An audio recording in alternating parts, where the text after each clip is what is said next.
ভারত যদি বন্ধুত্ব দেখায় বন্ধুত্ব পাবে, কিন্তু ভারত যদি বাংলাদেশে আধিপত্যবাদ বিস্তার করতে চায়, বাংলাদেশের 18 কোটি জনগণ সেটা রুখে দেবে। ভারত যদি গৌর গোবিন্দের ভূমিকায় নামতে চায়, দেশের 18 কোটি মুসলমান শাহজালালের ভূমিকায় নামবে। আমরা আমাদের দেশ নিয়ে যত ভাবি, তারা তার চেয়ে বেশি ভাবে। কথা বুঝতেছেন না? আরো ভেঙে বলতে হবে। আমরা আমাদের দেশ নিয়ে যত উদ্বিগ্ন, এদের আরো টেনশন বেশি।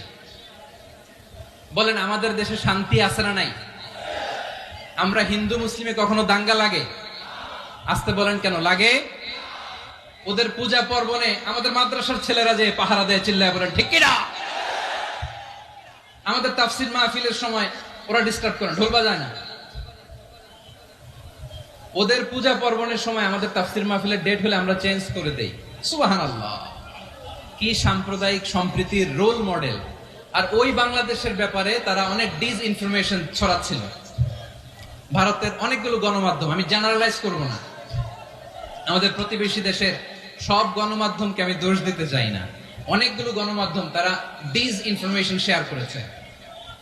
ডিসইনফরমেশন আর মিস ইনফরমেশনের পার্থক্য আছে। মিস ইনফরমেশন না জেনে ভুল বুঝে একটা মিথ্যা বা ভুল তথ্য ছড়িয়ে দেয়া, এটার ক্ষমা আছে, এটার কি আছে। আর ডিসইনফরমেশন মানে ইচ্ছা করে, প্ল্যান করে, ম্যাপ করে, ছক এঁকে মিথ্যা, গুজব, রটনা সোশ্যাল মিডিয়ায় ছড়ানো, এটার ক্ষমা আছে? আওয়াজ করে বলেন, ক্ষমা আছে? ভারতের কিছু গণমাধ্যম তাই করেছে।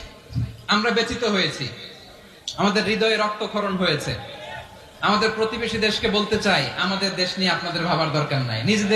নিজের চরকায় তেল দেন, নিজের দেশ নিয়ে ভাবেন। গত মাসের ভয়েস অফ আমেরিকার রিপোর্ট, বাংলাদেশে সংখ্যালঘু জনগোষ্ঠী আগের চেয়ে বেশি নিরাপত্তা পাচ্ছে। Report voice of America, Muslim report নাকি? মুসলিম জরিপ, ভয়েস অফ আমেরিকা। কথা বুঝে নাই বোধহয়। ভয়েস অফ আমেরিকা কি আমাদের রিপোর্ট না? ভয়েস অফ আমেরিকার জরিপ, বাংলাদেশের সংখ্যালঘু জনগোষ্ঠী আগের চেয়ে ভালো নিরাপত্তা পাচ্ছে।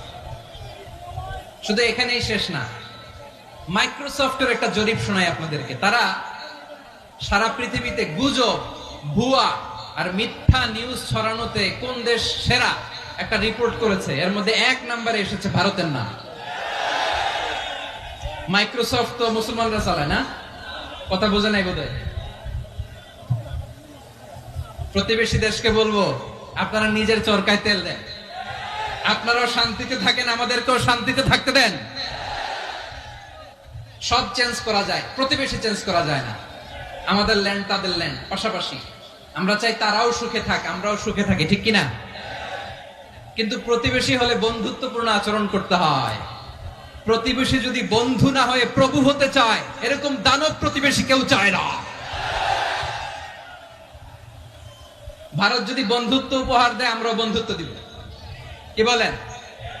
তারা যদি বন্ধু সুলভ আচরণ করে, আমরাও বন্ধুত্ব উপহার দেব। কারণ আমাদের পররাষ্ট্র নীতি হচ্ছে সবার সাথে বন্ধুত্ব, কারোর সাথে বৈরিতা নয়। আলহামদুলিল্লাহ বলেন, কত চমৎকার পলিসি আমাদের। আমরা নির্বিবাদী, আমরা বাংলাদেশিরা শান্তিকামী। We are proud of that. এজন্য আমরা গর্ববোধ করি। আমাদের পররাষ্ট্র নীতি সবার সাথে বন্ধুত্ব, কারোর সাথে শত্রুতা নয়। তাই প্রতিবেশী দেশকে বলবো, আমার ভাইয়েরা, আপনারাও আমাদের ভাই, বন্ধুত্ব দিলে বন্ধুত্ব পাবেন। বন্ধুত্ব ইজ ওয়েলকাম, দাদাগিরি নয়। বন্ধুত্ব ওয়েলকাম, দাদাগিরি নয়। Loud and clear.